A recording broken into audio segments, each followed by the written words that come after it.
ভারতে বিয়ের প্রস্তাব প্রত্যাখ্যান করায় মুসলিম নারীকে পুড়িয়ে হত্যার অভিযোগ। ভারতের কলকাতায় পারভিন নামের এক মুসলিম নারীকে আগুনে পুড়িয়ে হত্যার অভিযোগ উঠেছে। বিয়ের প্রস্তাবে রাজি না হওয়ায় তার গায়ে আগুন ধরিয়ে দেওয়া হয় বলে জানা গেছে। গুরুতর দগ্ধ অবস্থায় হাসপাতালে নেওয়ার পর তার মৃত্যু হয়। নিহতের মা জানান, আমার মেয়েকে ইন্টারভিউয়ের কথা বলে ডাকা হয়েছিল, এরপর দুবার ফোন করেও তাকে পাইনি।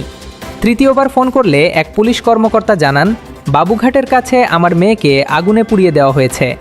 হাসপাতালে গিয়ে দেখি তার সারা শরীর পুড়ে গেছে। মৃত্যুর আগে ওই নারী জবানবন্দি দিয়ে গেছেন। সেই জবানবন্দির ভিত্তিতে পুলিশ অভিযুক্ত সিদ্ধার্থ চারিওয়ালকে আটক করেছে। নিহতের মায়ের দাবি, অভিযুক্ত ওই যুবক তার মেয়েকে বিয়ের প্রস্তাব দিয়েছিল। ধর্মীয় পার্থক্যের কারণে মেয়ে রাজি না হওয়ায় সে ক্ষুব্ধ হয়। এমনকি পরে চাকরির প্রলোভনও দেখানো হয়েছিল, কিন্তু তাতেও রাজি না হওয়ায় এই ঘটনা ঘটানো হয়েছে।